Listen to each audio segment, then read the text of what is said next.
Download our complimentary guidebooks, checklists, and other useful financial resources at savantwealth.com/guides.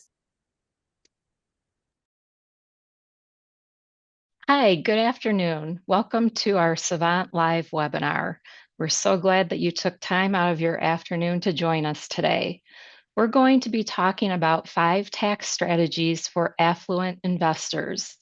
My name is Kelly Gallagher. I'm a CPA in the St. Charles, Illinois location. I am a manager in the tax and consulting group. I have over 20 years of experience in taxes, both businesses and individuals. And I really enjoy helping people lower their tax liabilities using some of these strategies that we're going to discuss today. I am here with my co-presenter, Drake Grindle, who is a financial advisor at Savant. And I'm going to let Drake introduce himself to you now. Drake? Wonderful. Thank you, Kelly. It's great to be here with everyone. As Kelly mentioned, my name is Drake Grindle. I'm a financial advisor here in the Rockford, Illinois office. So I've been in the financial services and accounting industry for over 10 years now.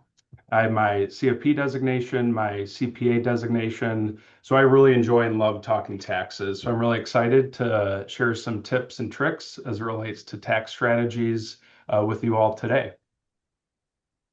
Great. Thank you, Drake. We hope that you will have some questions for us as we go along. If you do, please use the Q&A box at the bottom of your screen to send us those questions, and we'll have time at the end of the webinar to go over some of those with you. So Drake, you want to take us off with the agenda? Sure thing. Let's dive in.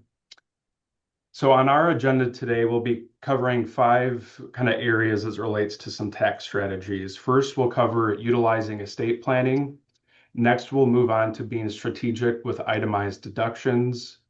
After that, we'll talk about taking advantage of and maximizing your retirement plan contributions, planning for capital gains. And then lastly, we'll kind of finish today's presentation out with utilizing kind of the comprehensive and integrated tax planning approach. So when discussing tax strategies, oftentimes we tend to focus on planning for and minimizing income taxes, but comprehensive tax planning also includes planning for estate taxes as well. So one important concept to understand when it comes to estate tax is what's called the estate tax exemption. And at a high level, the estate tax exemption is the amount of an individual's assets that can be transferred to your beneficiaries or heirs without incurring any federal estate taxes. So essentially, it's the amount that can be passed tax-free to your heirs. Back on July 4th of 2025, so just last year, an important piece of tax legislation was passed called the One Big Beautiful Bill Act, or as I call it, OBA, that created a significant change to the federal exemption amount. So without OBA, the federal exemption amount was set to sunset and essentially be cut in half to $7 million per person, as you'll notice on the chart here. But OBA was passed and it set the exemption amount at $15 million per person starting this year effective January 2026. So this significant change now eliminates federal estate tax concerns for many American households, but not all. So for married couples, for example, with significant net worth, the benefit of portability still remains in place and intact at the federal level. So what does portability mean? So essentially, portability means that a surviving spouse can add the unused portion of their deceased spouse's exemption to their own lifetime exemption amount. So to use kind of a high-level example, say we have spouse A, spouse B. Spouse A passes away with $10 million in their estate. The surviving spouse can elect portability and port over the $5 million of unused exemption amount and use and add on to their own lifetime, essentially bringing up their exemption amount from 15 to 20 million. So again, that's an important tool or approach to consider, especially for folks who might be concerned for federal estate taxes, even with the passing of OBA. So not only does estate tax implications apply at the federal level, but potentially at the state level as well. So I like this chart. It provides a nice little visual of the different states that impose, whether it be an estate tax. So that's the 11 states that are highlighted in the dark blue, or the 4 states in yellow that impose what's called an inheritance tax. And there's one state, the state of Maryland, that actually imposes both an estate tax and an inheritance tax. So it's important to note that each state has its own estate exemption amount, as well as estate tax rates, which can vary pretty significantly. So it's important to consider your state of residency's estate tax rules, whether you're drafting your estate plan or reviewing your estate plan. Even if the federal estate tax isn't a concern, you want to be mindful again of your state residency's estate tax rules. So when it comes to leaving assets to your heirs, there are kind of 2 broad approaches, whether it be outright or in trust, both of which have their own advantages and potential disadvantages, as kind of highlighted here on this slide. So there are several considerations when deciding between these approaches, and ultimately it's about your goals and objectives, the monies that you leave behind. But some other considerations that really come into play can be the financial maturity of the heirs of the beneficiaries, and kind of tied to that is the age of the beneficiaries. Some other things to consider as it relates to outright or in trust can relate to the size of the estate, as well as the complexity of the assets that come with it. So for example, outright distribution to beneficiaries, that's simple, it's easy, it's straightforward, but it does have its downsides. For example, it does not offer asset protection to the heirs in the event of creditor protection, or essentially the heir receives the inheritance, can be retitled into their individual name, potentially commingled with marital assets, which could be exposed to separation in the event of a divorce of a beneficiary, for example. So those are just things to consider when we think through kind of those high-level broad approaches of, well, do I give my inheritance outright to the beneficiaries or keep it in some type of trust structure? Because the trust structure does allow added asset protection, but there's a little bit more complexity, and you have to be very mindful of the income taxes as it relates to irrevocable trusts going that direction.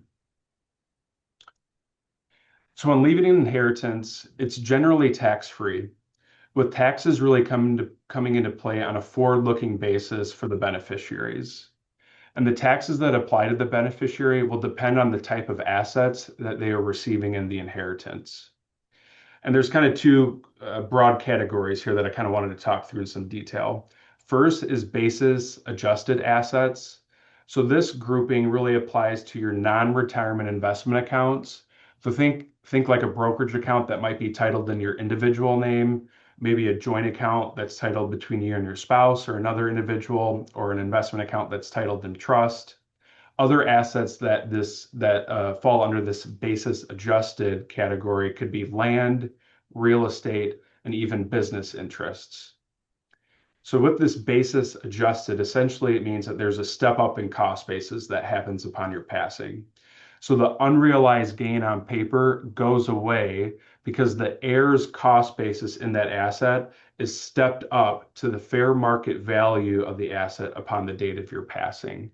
So there's certainly a benefit for passing on these type of assets to the next generation because of that step up in cost basis. Hey, The Drake, if second, I can jump in for a second. sure. I just wanted to mention that with the step up in basis, that is something that when there is a married filing joint filers, that they will want to get an appraisal of the house at the time of the first spouse who passes away, have an appraisal done, because that will impact the capital gains tax that potentially the surviving spouse will have to pay later on. Very good point. And that can even come into play for business interests where there are multiple business owners within an entity, as well as in general real estate when you're dealing with multiple owners. So very good point, Kelly. Thanks for pointing that out. So the kind of the second category or bucket are these IRD assets.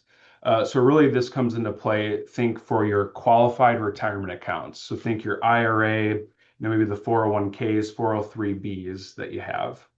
So under the Secure Act that was eliminated, so under the Secure Act that was passed, several years ago at this point, it essentially eliminated the lifetime stretch opportunity for non-spousal beneficiaries of these type of accounts. Again, think IRAs, 401ks.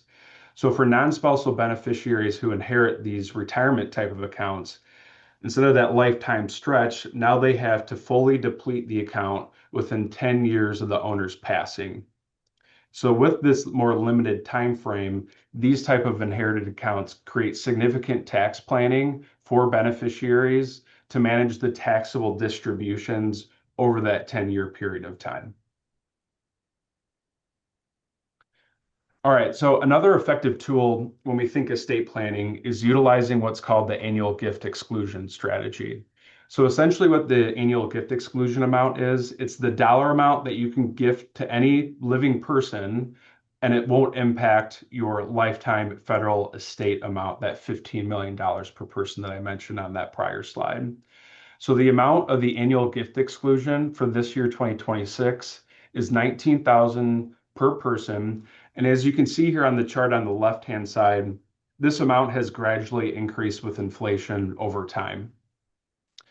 And so by using the annual gift exclusion strategically, if a concern that you have a taxable estate, you can implement annual gifts on a recurring basis to help reduce your taxable estate over time. So that's one thing to keep in mind. But also I wanted to talk through kind of a high level example on the right-hand side of the slide here. So say we have a married couple, two spouses with one child. So each spouse has the ability to gift the $19,000 again per person. So in total combined that they could gift up to $38,000 to their son in this example, or to their child.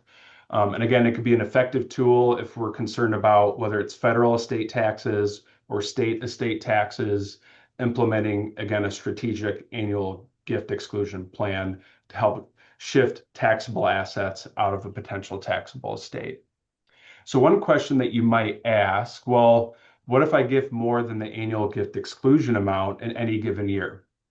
So for example, if you have a child or grandchild and you want to help them with a significant down payment, maybe on their first home, that's an example that might come up. So if an individual gives more than their annual gift amount, then a gift tax return, it's called a Form 709, needs to be filed, and it's attached to your tax return really for informational purposes. So there's no taxes that are owed or due, but the gift tax return essentially reports to the IRS that you've used up part of your lifetime exemption amount. So again, any amount that you go over that annual gift exclusion amount, you essentially then deduct against your lifetime $15 million cap.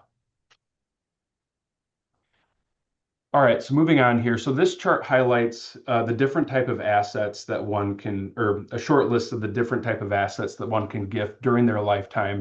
And we've kind of ordered it from top to bottom, from low complexity to high complexity towards the bottom here.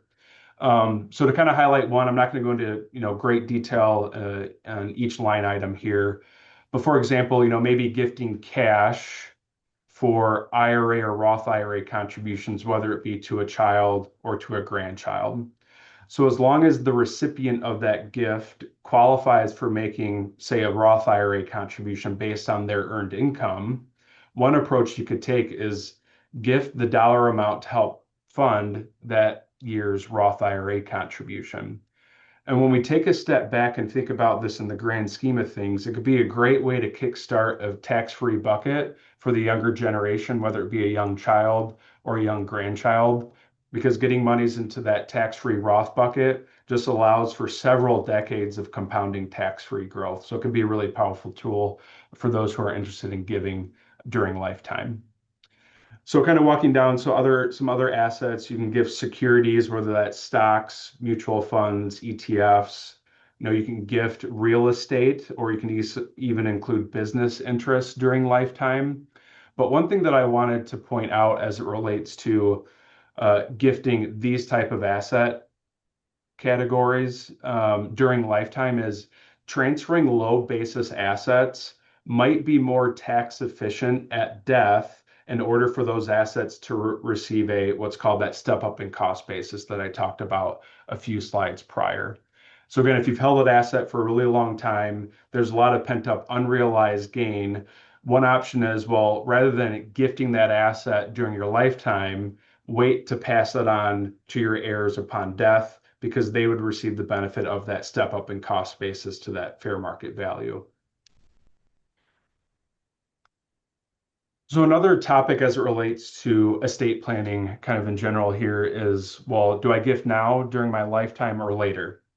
And there's a lot of questions and considerations as it relates to, which approach might make sense. But when you think about it, gifting now during your lifetime, well, you get the personal gratification and the thank you during your lifetime. And you also have the ability to give funds to charity or give funds to family like kids and grandkids when they need the money the most. Plus, it can be an effective strategy, as I kind of alluded to a little bit earlier. Again, if you have concerns of a taxable estate, whether at the federal level or at the state level, again, you're shifting assets via gifting during your lifetime to help reduce or lower the potential estate tax obligations. Then, of course, the other option is, gifting or leaving it all at the end when your estate matures. Whether that be building in gifts to charity within your estate plan documents, or just leaving the remainder to the heirs upon your passing. So one approach that you can take that might work well based on your individual circumstances might be taking a hybrid approach. A hybrid approach will, gifting a little bit during your lifetime, knowing that there's going to be chunk left over at the end. But ultimately, and at the end of the day, this is a personal choice, and it's really based on your own personal desires and objectives, and also one that you have flexibility to review and adjust over time as time goes on. Thank you, Drake. Very well done. I'm going to hop in now and talk about how you can be strategic with your itemized deductions and lower your taxable income that way. And this is very important for both federal and state tax, especially Illinois, like where we start with our federal adjusted gross income. So if you are subject to a state income tax, you also are thinking about lowering your state taxes as well as federal. Next slide. So how can we do this? How can we lower our taxable income by using itemized deductions when the standard deduction is so high? The Tax Cut and Jobs Act made that standard deduction so high, so it's very hard for individuals to itemize anymore. So what we want to do is still take those deductions that you would normally spread out over a few years and front load those all into 1 year. That especially works well with charitable contributions, people that are pretty consistent with their charitable giving, because you can do 3 years of contributing in year one and help get over that standard deduction amount. And then in the next year or next couple of years, you would go back to using the standard deduction. So right now for 2026, the standard deduction for singles is $16,100 and $32,200 for married filing joint. The best deductions, or the deductions that you should consider for this strategy, are the state and local SALT tax. We're going to get to that in a few minutes, talk about the new cap, mortgage interest, and investment interest. But keep in mind that investment interest is limited to your net investment income. And then charitable giving. Next slide.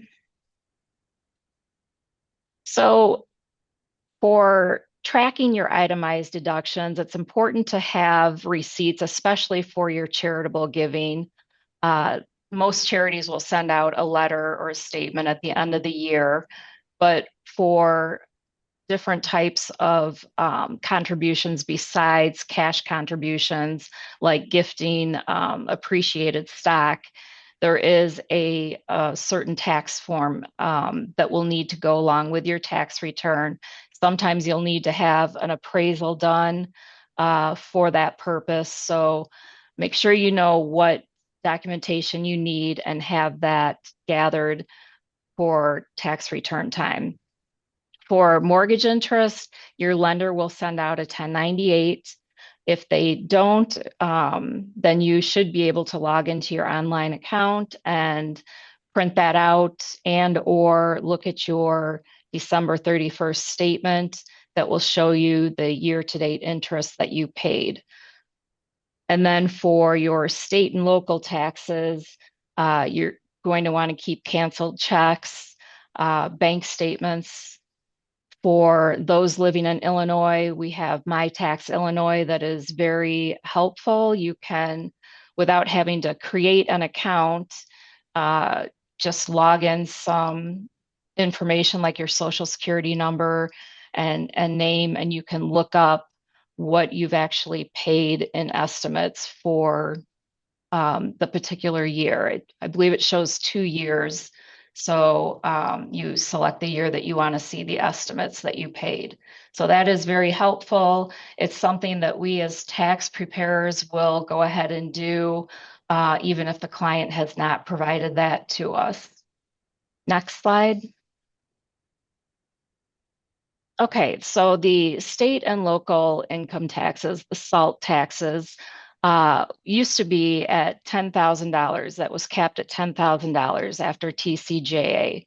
But now with the One Big Beautiful Bill Act, that was increased to $40,000 for single and married filing joint filers with modified AGI of $500,000 or less.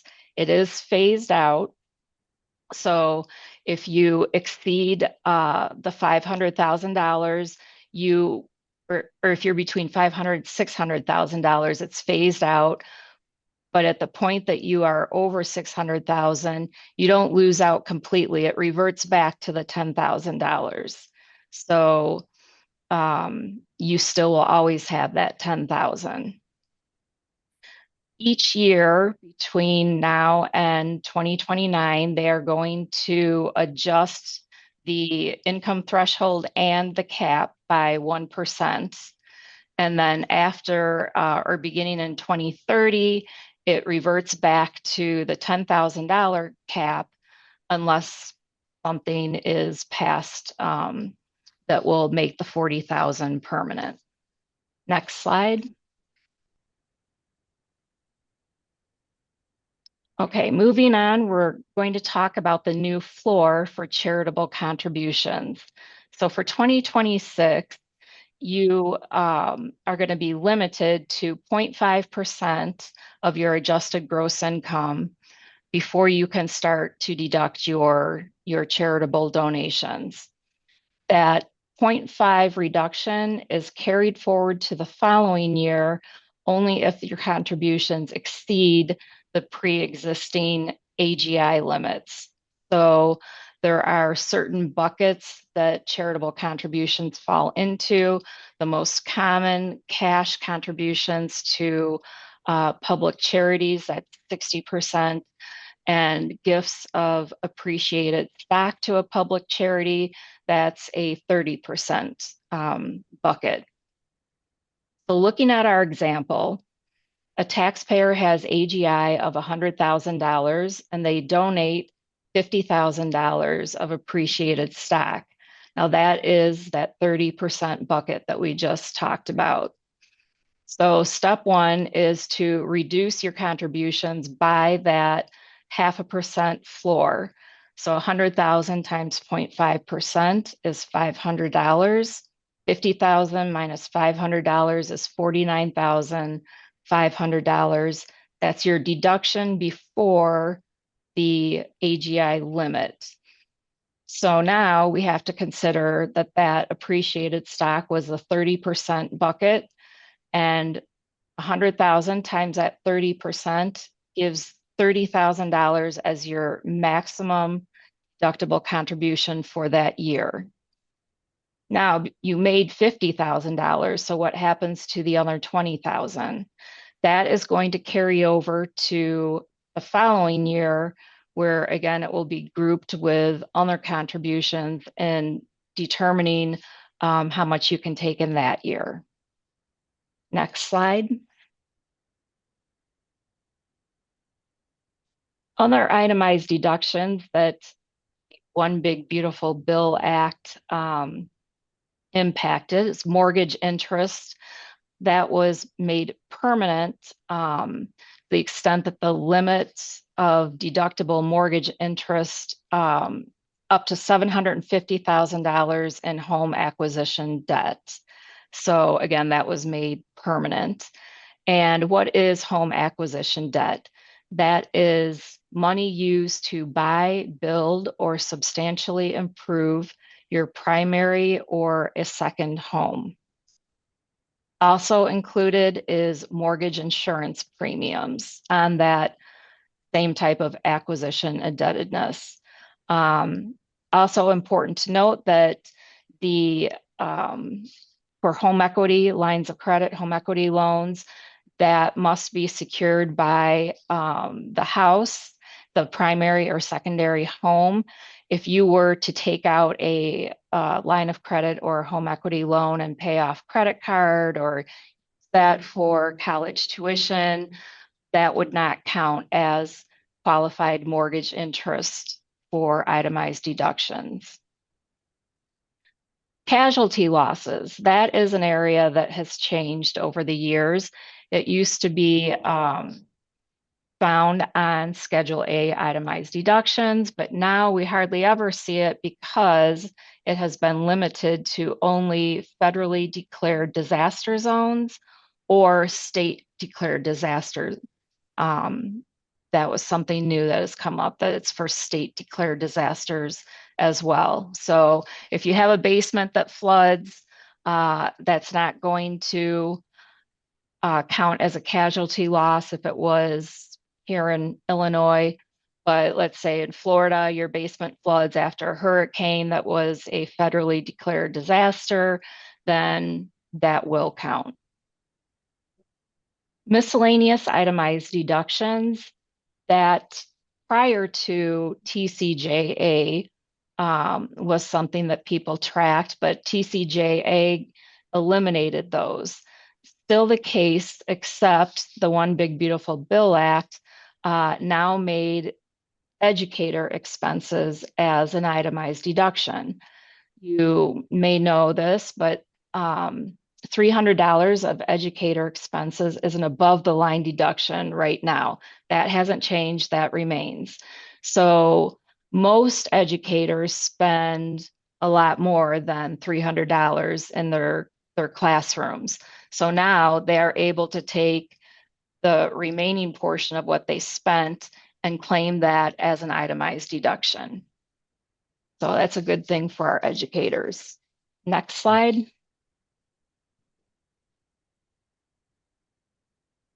Okay, tax smart gifting options. Drake has already touched on this subject, but I'm going to go over a few additional ones as we are talking about bunching donations. So again, you can do 3 years of giving in 1 year to get you over the standard deduction amount. A donor advised fund is definitely a useful tool.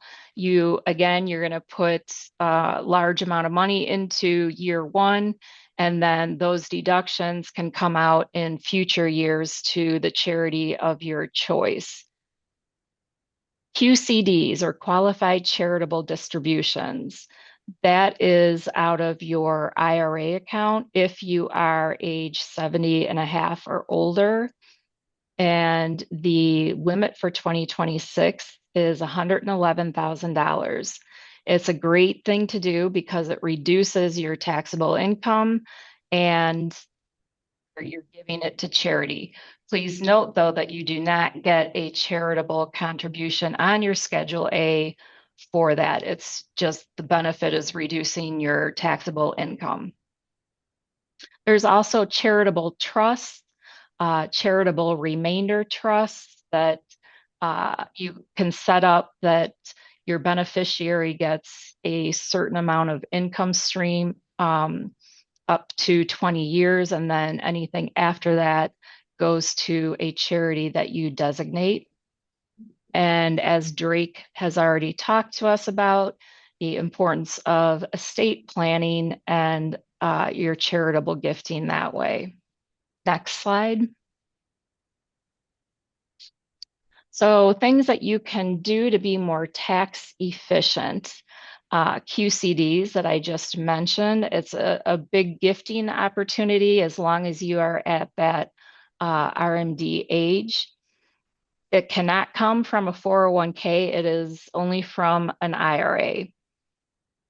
Up to $111,000 per year for 2026, and you can give all of your RMD or just a portion of it. Again, it's excluded from income, but you do not get that itemized deduction for charity. Next slide. Really quick question slash Sure. comment, Kelly, for you. So that new QCD limit, that 111,000 for this year, 2026, I believe that is per person, if I'm correct. So You are correct. So for example, if a couple filing a joint tax return that's extremely charitably inclined, that 111,000 applies to each of your IRAs, where you can give a combined up to 222,000 from your IRA accounts to the charities of your choice. And I always like to kind of take a step back here and think about this, because when we think about IRAs, these are pre-tax buckets. So when you are making contributions to the accounts over time, you're getting the tax deduction up front. The monies then have grown tax deferred. And for any monies that you send off from your IRA via this QCD approach to the end charity, it's tax free. So you've completely cut out Uncle Sam all along the way by utilizing this qualified charitable distribution strategy. Again, if you have those charitable inclinations and those charitable goals. And another important thing to note is, especially for folks who are required minimum distribution age and they have to take monies out of their IRA, by sending monies off to charity, you get a few benefits, from the IRA that help satisfy that required minimum distribution. You don't include those dollars in income, and it helps directly decrease your AGI. So thinking back to one of Kelly's slides with the SALT tax that was expanded from 10 to 40,000, there's that income phase out range between 500 and 600,000 in AGI. Well, if you're within that range, charitably inclined and need to take monies out of your IRA, you could utilize this QCD approach to help reduce your AGI to then maximize what you might be able to claim for those SALT taxes, for example. Sorry, Kelly, that was No, kind of a long-winded little side note there. that was great. Great advice. Thank you, Drake. Okay. Yeah, next slide. Here we are. So the One Big Beautiful Bill Act has brought back a limitation on itemized deductions for high earners. We saw this previously with the PEAS limitation that was prior to Tax Cuts and Jobs Act, but now we're seeing it again. So those in the 37% tax bracket starting in 2026 are going to see their itemized deduction benefit capped at 35%. So the last bullet point, itemized deductions of 100,000, you're only going to receive the benefit of $35,000, not the $37,000. So this brings up an important tax planning opportunity. This would be a great year to use that bunching strategy for your itemized deductions to try and lower your tax bracket from that 37% to get you into the 35% tax bracket so that you aren't going to lose out on the benefit of those itemized deductions. Next slide.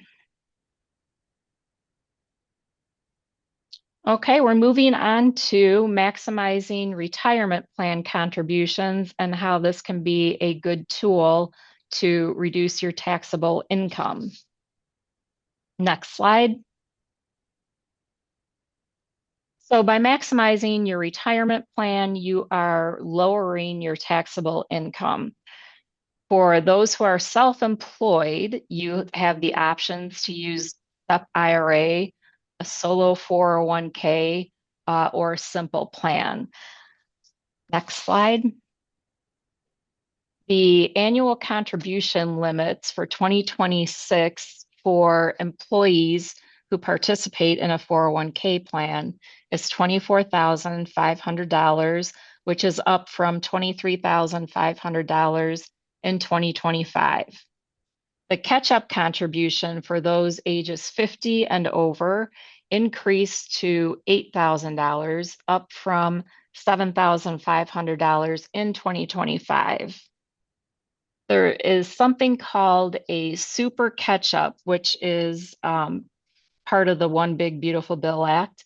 And that is for individuals aged 60 to 63. You are able to put away $11,250 as a catch-up contribution if your 401k plan allows for this. It must allow for it. If it does not, then you can't make a catch-up contribution.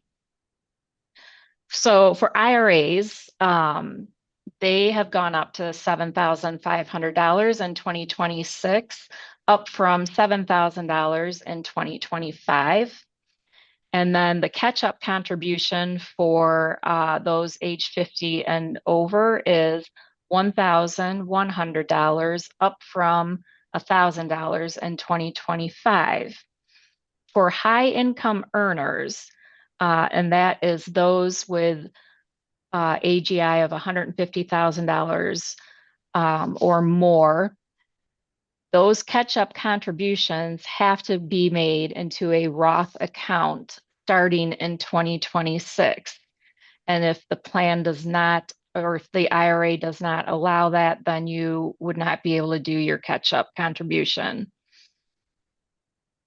Next slide.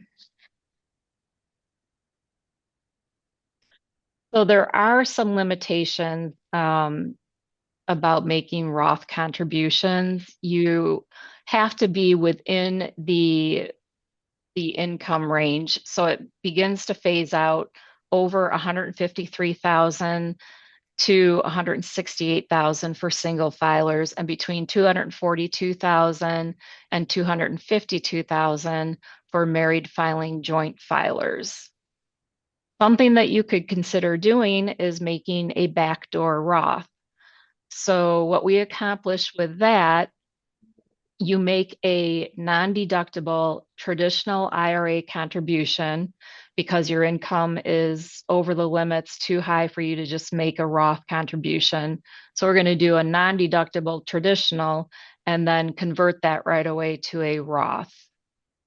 There's also a mega backdoor Roth, and this is only if your 401k plan allows for this. But you would make your normal $24,500 pre-tax contribution, and then another $47,500 if you were to max out at that $72,000 point, and after tax contributions, and then right away move that over into either a Roth 401k or a Roth IRA.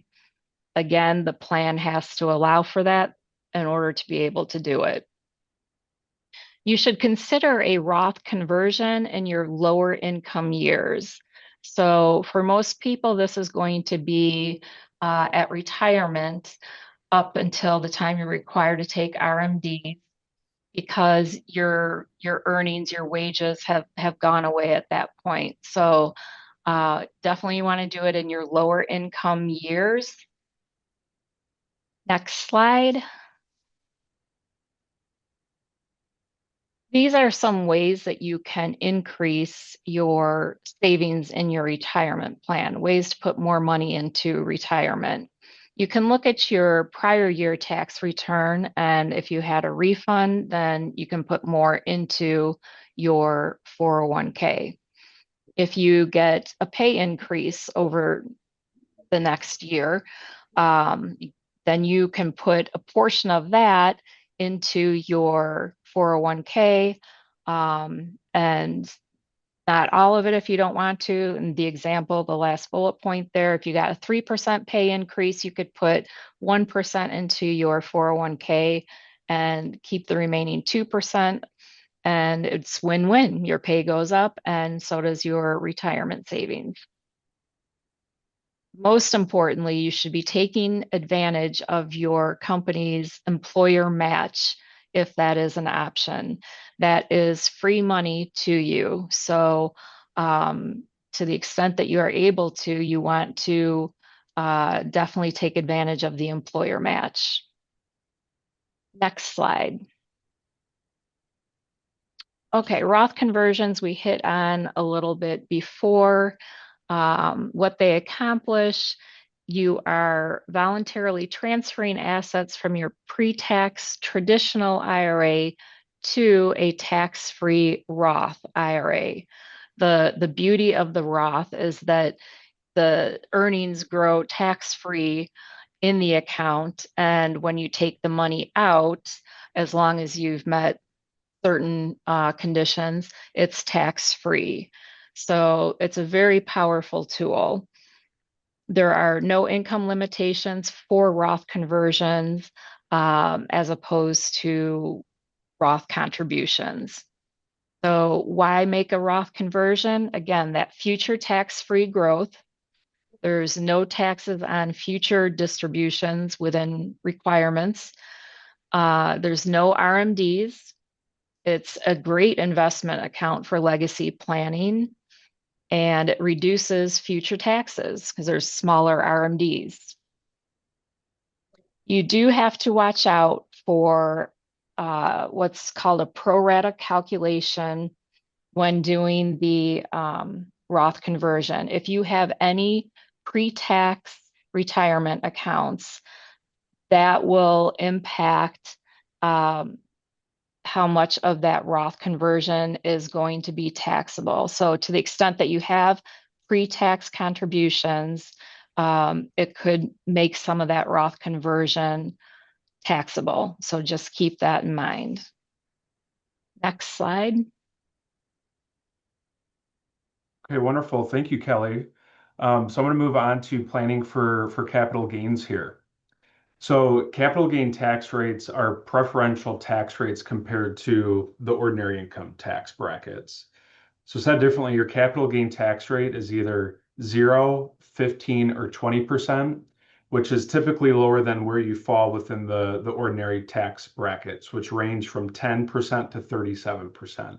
So for example, if you're in the 10 or 12% ordinary income tax bracket, your capital gain tax rate is 0. If you're in the 22 or 24% bracket, your capital gain tax rate is 15%, so on and so forth. So that's why I like to kind of explain capital gain taxes as preferential, because they're preferential relative to ordinary income taxes. And so your capital gain tax bracket is determined by what your taxable income is. So I kind of wanted to talk through how do we get to our taxable income. So you really start at your top line. So think your gross total income, and then you take away your standard deduction or your itemized deduction, whichever is greater. And then there's also other deduction that can come into play that gets you to your taxable income. And again, that taxable income figure is what's going to determine what bracket you fall in for capital gain taxes.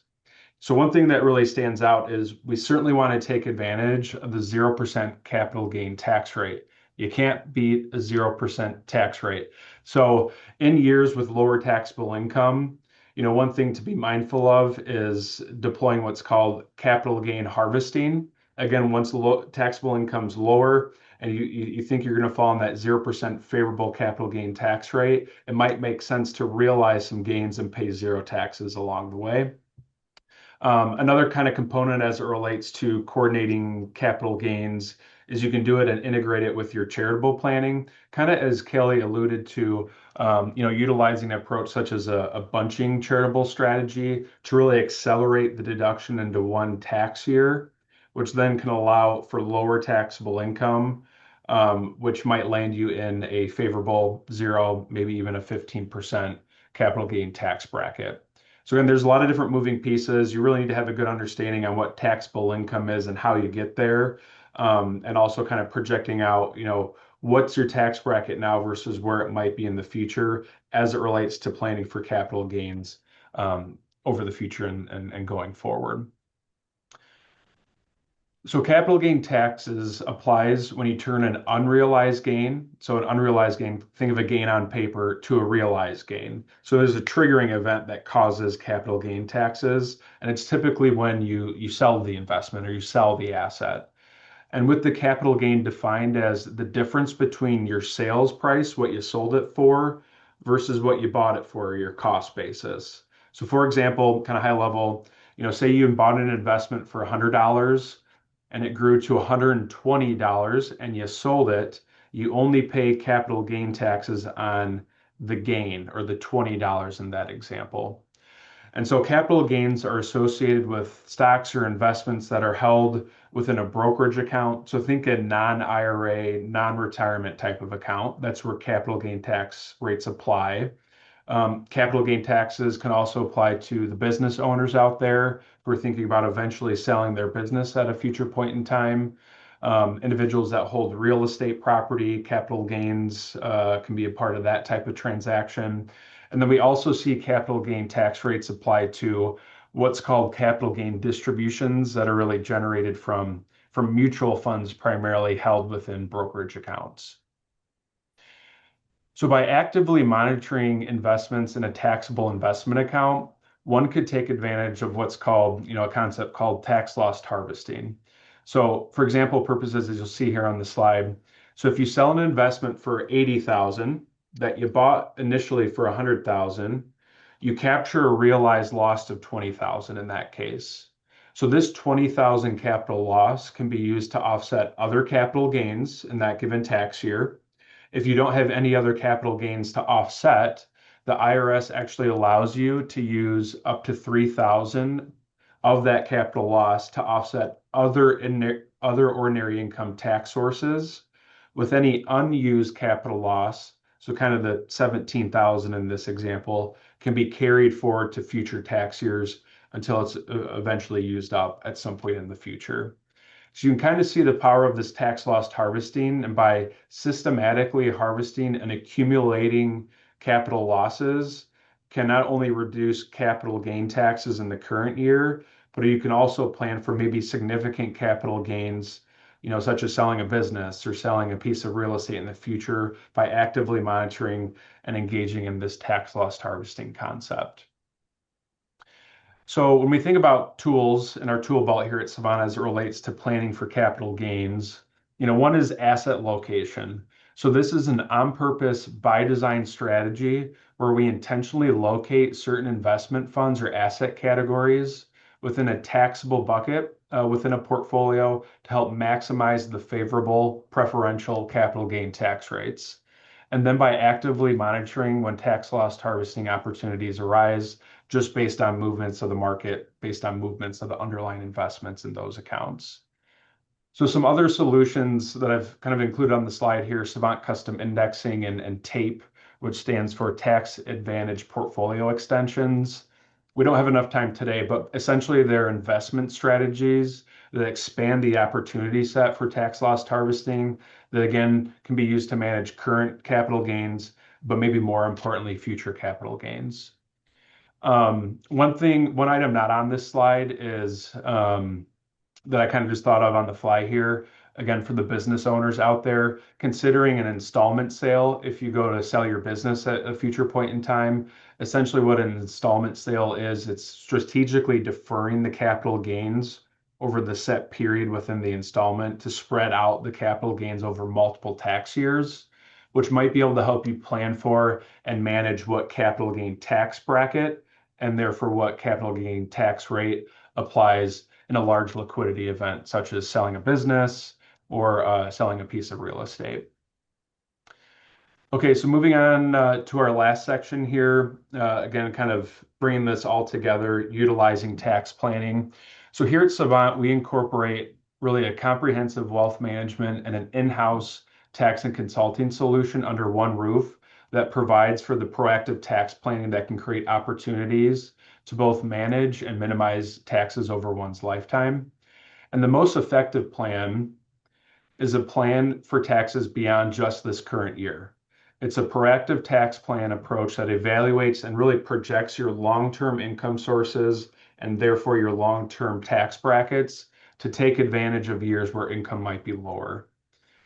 So in years where income's lower, as we've kind of discussed, Roth conversions can make sense. Capital gain harvesting at the 0% tax rate can make sense, etc.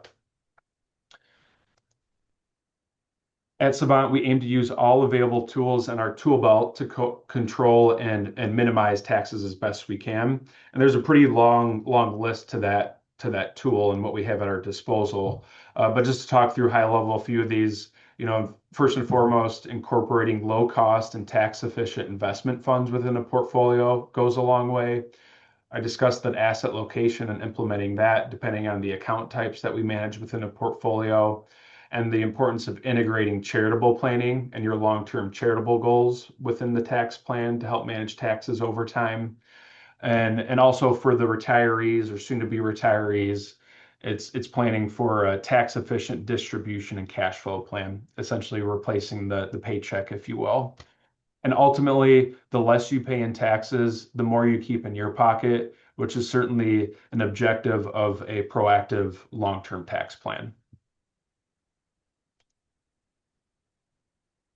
Okay, I'll take this one, Drake. To get the best results for tax planning, especially if you're a business owner, you want to make sure that you have your expenses gathered and organized. If you use QuickBooks or Zero accounting, make sure that you have reconciled your cash and credit card accounts up through the most current month so we have the most accurate picture of where the business is at. And then we can look at things like capital expenditures. Should you purchase a vehicle or farm equipment before the end of the year and place it in service before the end of the year so that we can take advantage of accelerated depreciation methods such as Section 179 expense. And we now have 100% bonus depreciation back.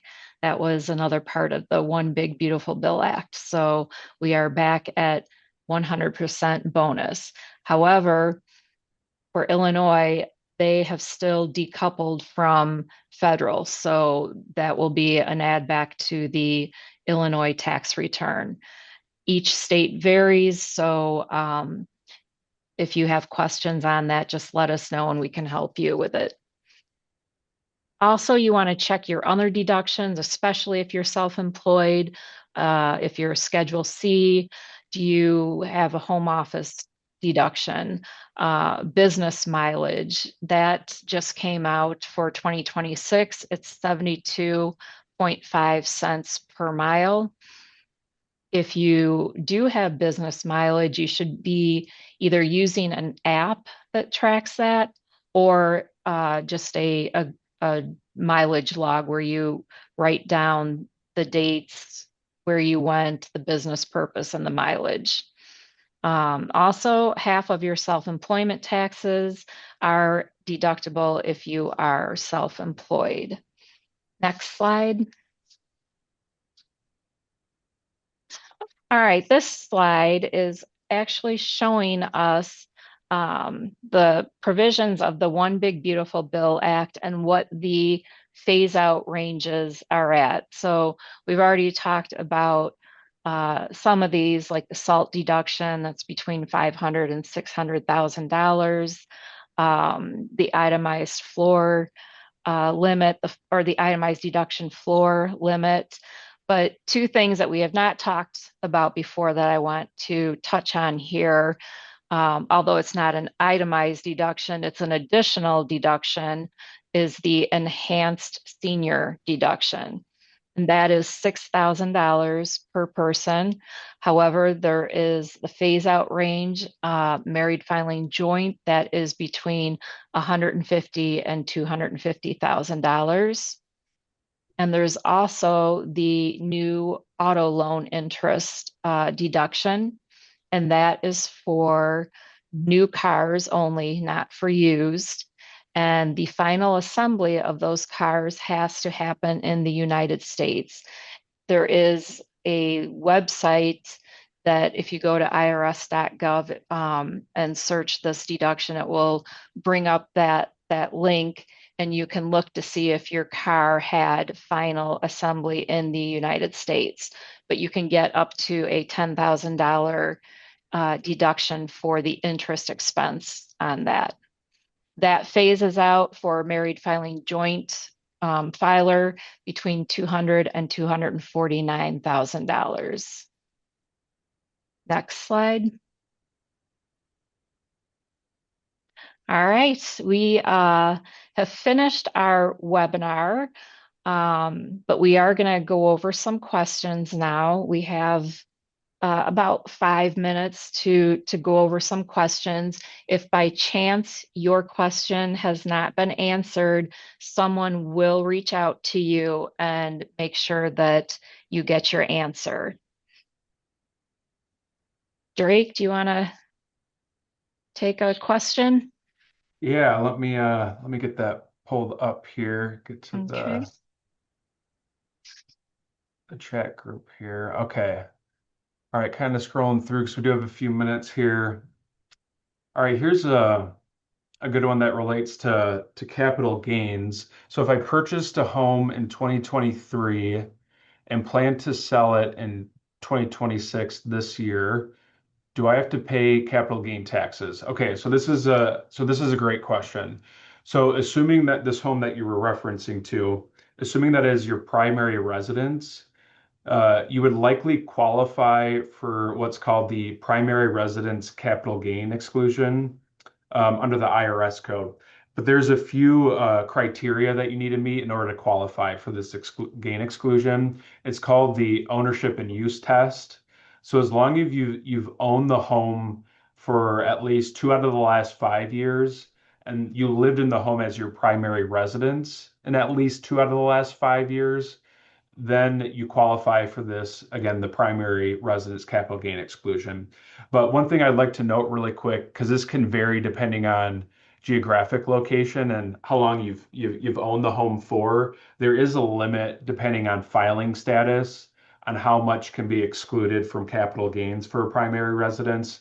For example, to tie some numbers to that, so for individuals that file a single filer tax return, they can exclude up to the first 250,000 in capital gain on selling their residence, and then it's double that for individual or for spouses who file a joint return. They can exclude up to $500,000 in capital gain when selling their primary residence. But again, making sure you qualify based on that ownership and use test. Kelly, Great. any questions that pop out to you? Yeah, I see one here asking if you can contribute to both a 401k and IRA. So the answer to that, the short answer is yes, but it depends on the situation, because there are the limitations for income and your filing status. But you could contribute to your 401k to at least get that employer match, because again, that's free money to you. And then after that, contribute to an IRA. And if you meet all the requirements for that and are not limited. And then if you still were able to put money into savings, then you could go back to your 401k and put additional money in. Great response. No, that's a good one. Well, I think we're coming up on the end of the hour here. So I think that's all the time we have for questions today. But again, we appreciate everyone carving out an hour here early in the new year to talk taxes with Kelly and I. If your specific question wasn't answered, we'll make sure that someone reaches out. Again, thank you for participating, and we hope everyone has a good rest of the day, a good rest of the week, and again, a good start to 2026. Yes, I just want to say too, thank you for being my co-presenter, Drake. You did a great job. And thank you everybody for joining us. Also, there is a 15-minute free consultation. So please reach out to us and schedule that complimentary call. Drake and I would love to chat with you more. Have a great day. Thank you, everyone. If you enjoyed this webinar, visit savantwealth.com/guides and download our complimentary guidebooks, checklists, and other useful financial resources.